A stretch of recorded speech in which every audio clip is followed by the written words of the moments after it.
Good afternoon, everyone. Our fiscal topic today is exceptions for maintenance of effort and understanding how to take those.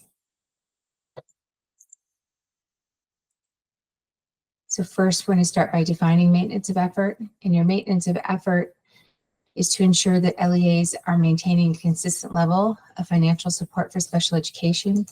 And how they do that is they want you to spend the same amount of local or state and local combined funds on special education each year. And this requirement is put in so you're not reducing the commitment to special education when federal IDA funds might be increasing. IDA Part B funds 611 and 619 funds are both subject to MOE requirements.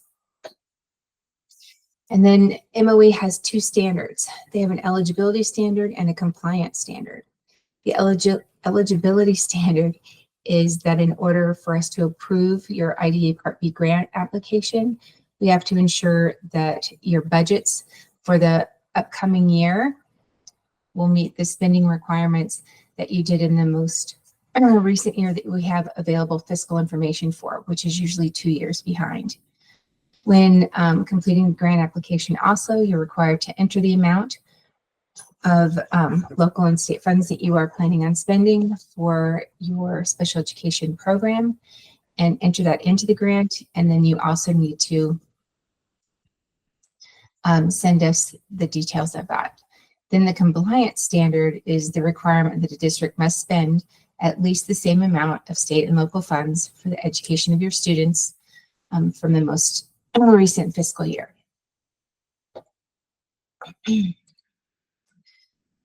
Allowable MOE exceptions. So when can you reduce your spending? The IID allows for 4 different exceptions, and that's what we're going to go through today to make sure that you're taking those. So exception A is a voluntary departure of staff. So an LEA can reduce spending if it is a voluntary departure from the school district. So that could be a retirement or a resignation.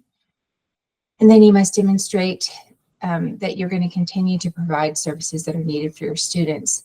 So an example of this would be, let's say you have a 30-year veteran teacher that is leaving the district and you rehire a teacher that has 5 years experience.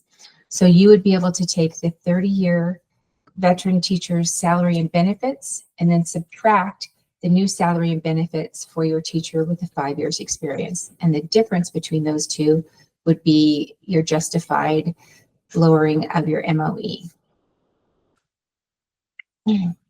Exception B is a decrease in your enrollment of special education students.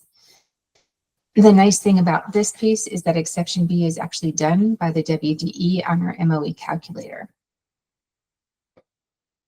Exception C is the termination of costly obligations. So it's ending a high-cost service.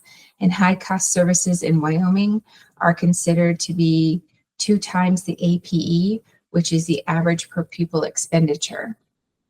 So you can reduce your spending when that costly service for a specific student with an AP is no longer needed. This might occur when a student moves, ages out of eligibility, or no longer requires a specific service. A good example of this would be a high-paid paraprofessional that is trained and paid higher than other paras because they're doing a specific job for a student with high needs. And when the student no longer needs those services, you could take their salary from your MOE. Another example that happens a lot for us here in Wyoming is when an out-of-district placed student comes back to the district and no longer needs the out-of-district placement, or they age out or graduate, and then you can reduce your MOE by subtracting the cost for the previous year for your out-of-district placement. Exception D is a termination of costly expenditures, and these are ending long-term costs.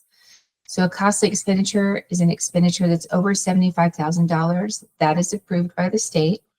And then long-term is defined as any period of time for an expenditure that occurs over at least 2 fiscal years, such as acquisition costs for specialized equipment or construction costs. So you can reduce your spending when a costly long-term expenditure, example, maybe a high-cost assistive technology piece that you had to have put in, is no longer required. This exception applies when the expenditure was a one-time purchase or has a limited lifespan. Important considerations with maintenance of effort. You must carefully document any MOE exceptions that you take. The exceptions must be justified and comply with the IDA regulations. States, we do provide guidance and oversight to ensure proper implementation of the MOE requirements. You need to be proactive and document exceptions as they happen. Put them in each year. You have to remember you can't go back and put in exceptions after the fact. So you're not worried about lowering your MOE this year, but now in 2 years, you need to lower your MOE and you don't have exceptions in the year prior. You can't go back to the 2 years prior when you could have lowered it. So you need to be doing this every year. It does not hurt you to lower your MOE. Any questions on MOE for Deb or I? Hi, Kim, this is Julie. Just when is the due date? I want to say it was July. I've worked with Deb on this in the past. Is it still the end of July to get those exceptions in? Yes, it's when you do your grant application. Do you accept any later than that, Deb? Well, when you do the grant application, those exceptions would be for the budget. So that would be anytime you're trying to justify why your budget is lower. But as far as compliance, it just kind of depends when I get the report. I get a report from our school foundation program that has everybody's information on there so then I can input it in calculators. That usually happens around April. I would suggest being proactive and sending those prior to me, just so that we can start entering the information, making sure that we have all the documentation needed for the exceptions, and we're not worried about it at the end, when we're getting closer to having to report it to the federal government. So the ending for that would be July for having it in. Deb, is that correct? Well, we used to submit the report in April. I believe now they're only doing it one time a year. I believe that is in August. So I would say we wouldn't want to go any later than June. Okay. Any other questions? Okay, I put together just a couple of allowable use questions that we've had this year and thought it might be good for people to see if they can get these right. You don't have to answer them out loud, just in your head, and then we'll give answers. Playground equipment. Costs associated with accessible playground equipment. Would that be an allowable use of funds or not? And the answer is that it may be allowed. You would need WD prior approval. You would have to determine if in the absence of the special education program, the LEA would have requested this playground equipment. So again, you go back to, is it an excess cost for special education? How about the purchase of a four-wheel drive vehicle for transportation of a child with a disability?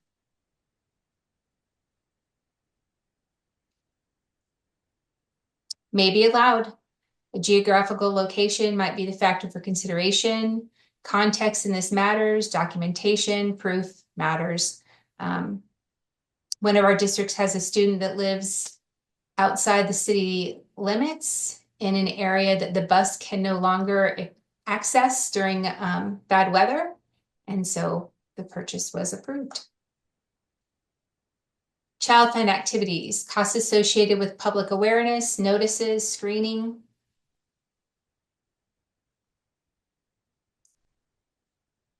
Allowed. All child fund activities are allowed for identification of students with disabilities. How about advertising costs?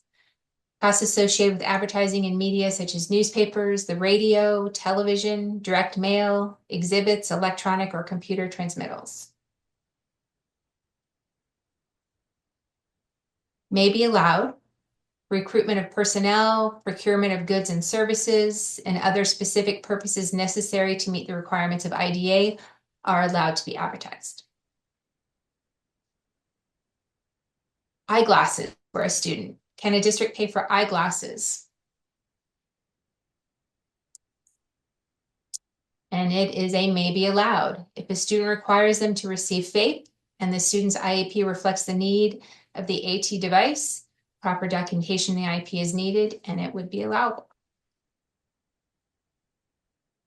Can 611 or 619 funds be used to cover 504 expenses?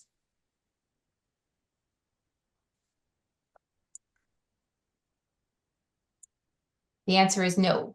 The IDA funds must only be used to pay the excess costs of providing special a typo I did not catch. Educarino, I'm not sure what language that is, but special education and related services. Personnel, can salaries and benefits of paraprofessionals be paid with Part B funds? Yes, as long as the paraprofessional is working with special education students and working under the supervision of an appropriately licensed special education teacher.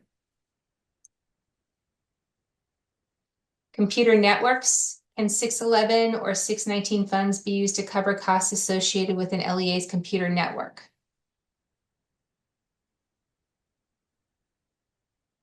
No. LEA's computer networks costs are provided. Oh, I'll get another spelling error on my part. LEA's computer network costs are provided district-wide and are not directly applicable to the special education program. So again, is it an excess cost for special education? Would that cost be there if it wasn't for a special education student? So going through your allowable use of funds trees helps you answer those questions. Those are all the ones that I had on there today. Deb and I are definitely here to answer questions, and I know there always seem to be some on special education, allowable use of funds. We're glad to answer any questions that you may have.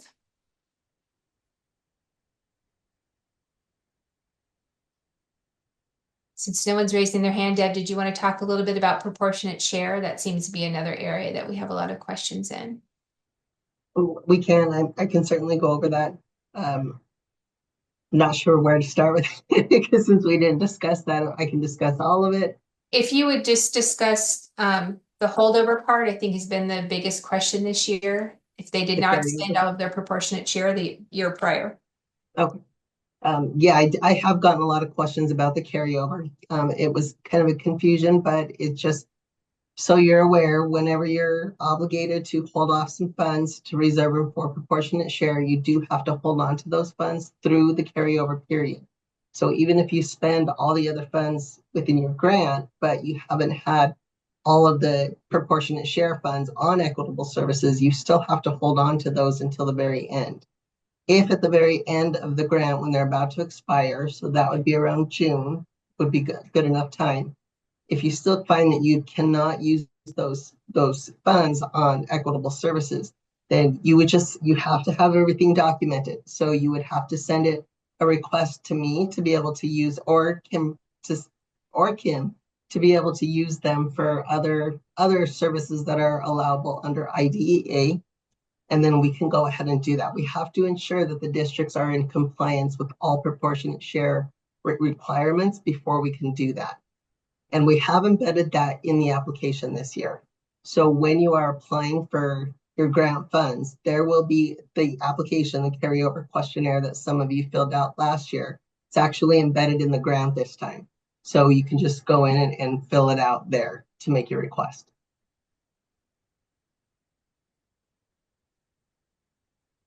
And there is one question in there. All it says is, will you share a recording of this? Oh, somebody posted on that. Okay, it'll be. It's a quiet crowd. Does anybody else have any questions?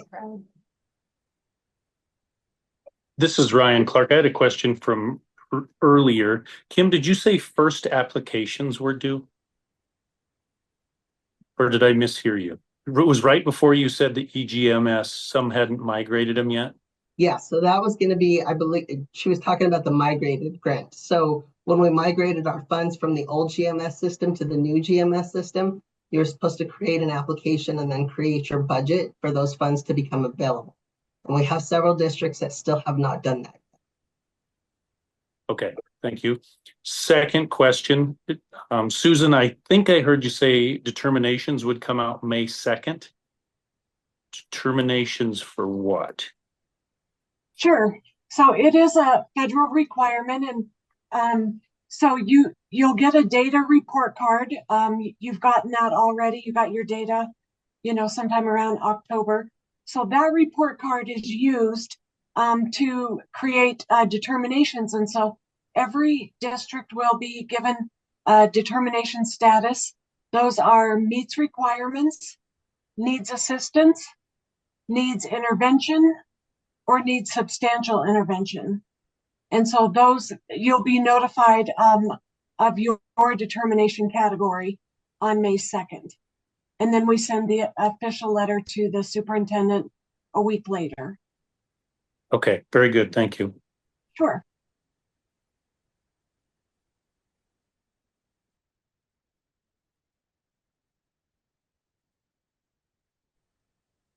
Tim and Deb, I've got a question. I know that folks are being monitored a lot closer than they used to be for 6B and 611, 619. And so I'm wondering, does the state have guidance in regards to the justification statements that they would like for when purchases are made using the grant funding? A sample that you could send out, it needs to include this and this and this, just so we can make sure we're getting you the necessary information when we're making those purchases versus you having to ask us for that information later on. Alan, that's a great question. One of the projects that we're going to be working on is a document for a checklist for things that you can have with examples and how we're going through the monitoring pieces, what we're looking for in each file that you're sending to us. So it's not kind of a seek and seizure piece on your part and on ours. So we have some districts that send us a little amount, and we've had districts that have sent us 300-page documents, and the amount is 45,000, and we get to find out which ones make the 45,000. So on both ends, I feel like we need to clarify that a little bit better. So we will be doing that. We're also going to start a Q&A document of the questions that we get in from different districts and share that out. And then it'll be a live document. As we get more, we'll add to it. So people are hearing the questions and answers that we're getting from across the districts. So hopefully that will help everyone out. Good question, Alan. Thank you. And there is a question in the chat if Deb could just explain what the application or request that she was talking about. When we left the old GMS system and upgraded to this new eGMS system, we migrated the funds that had not been spent yet.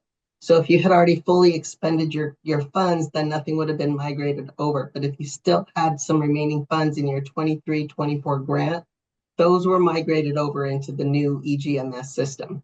So the same way that you went in there and applied for the 24-25 grant application, you would do it the same way, but you would select the 24 IDEA migrated grant. And it doesn't have anywhere near as many of the questions tabs. It's mainly just to create a budget so that you can use up those remaining funds.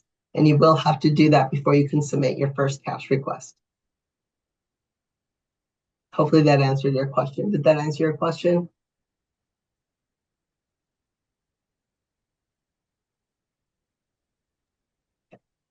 The other thing, Deb, if you maybe wanted to review is the timeline. We'll send it out in a document also, but the timeline and percentages of grant funds that should be used, because we do have quite a few districts that have not put in cash requests yet for older grants, and you are supposed to be expending so much of your grant within different timelines.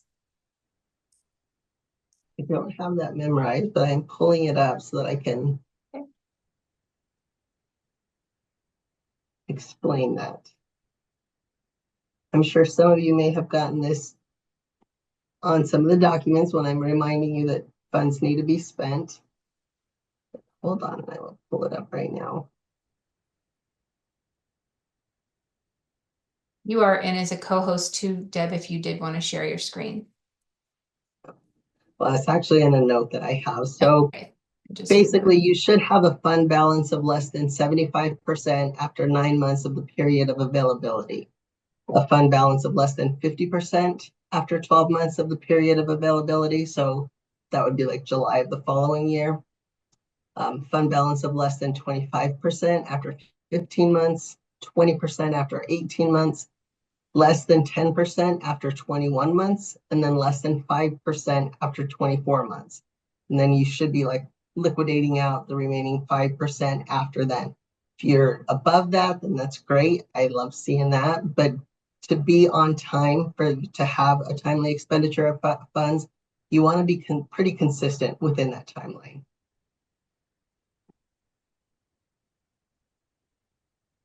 That was a lot. I'll send out a email to everyone with those percentages and timelines with it. So we have that down too. Just trying to think of questions and concerns that have come up. That's the top of our list, unless you have anything further. And if you have questions that aren't per se fiscal, you could ask those too. Yep. Any questions in general? Could you resend out the kind of the calendar timeline for which districts are being monitored which? I know you at one point you kind of had them clustered by regions or whichever, but I know we just kind of went through it. I know some districts are going through it right now, but it's nice to know kind of what to anticipate and also to work with our own internal audits that we have done so that we can make sure that everything's in check. Yeah. Was that who had that list? Was it Sheila that sent that out? Well, Well, I that don't depends remember. on programmatic and fiscal are monitored separately. That's So what I was I just going to ask, which you were asking about, Alan, or do you want both? I think any and all information would be helpful, just so we can be somewhat prepared. Those monitorings are quite a lot, and so it just allows you to kind of be mentally prepared for that. And then hopefully you're also looking at the other ones that are asking for monitoring. I know many of us are also the homeless liaisons, and that is like that monitoring is far and beyond what anybody else's monitoring is. But if you don't have to have all those at one time, it helps. yeah, I can get a copy of the fiscal and get it sent out. Maybe we just contact Sheila and maybe put the list as well along with that. We can coordinate with Sheila and send them out together, Deb. So Thank we're you. doing that. Is the Any other fiscal in questions out alignment? there? Yeah, Okay. is the fiscal in alignment with when our normal consolidated grant will be monitored? The consolidated. So we work on the same timeline. So you will. So we're like next year. I mean, and if Alan's referring to that list comes from the overall grant management team too, correct? Correct. So for 24-25, that list is out. So IDEA will be monitored with that. Yes. Yes. Title I, the whole, okay. Great. That's great to know because that's not always been. So thank you. You guys are welcome to stay. I have to bounce. I have a meeting with the superintendent, so I'm sorry, but you guys, I'm going to sign off. You guys can stick around. Have a great day. Stay warm, everyone. Thanks, John. And I just want to make sure everyone has the last 2 dates on their calendar. It is the 3rd Tuesday of the month, and the next one is March 18th, and the last one will be April 15th, just so that you have those on your radar. Do we have topics for those yet, Rachel? The March date will be all about your determinations. And then if I can find my tab, the April date is accommodations.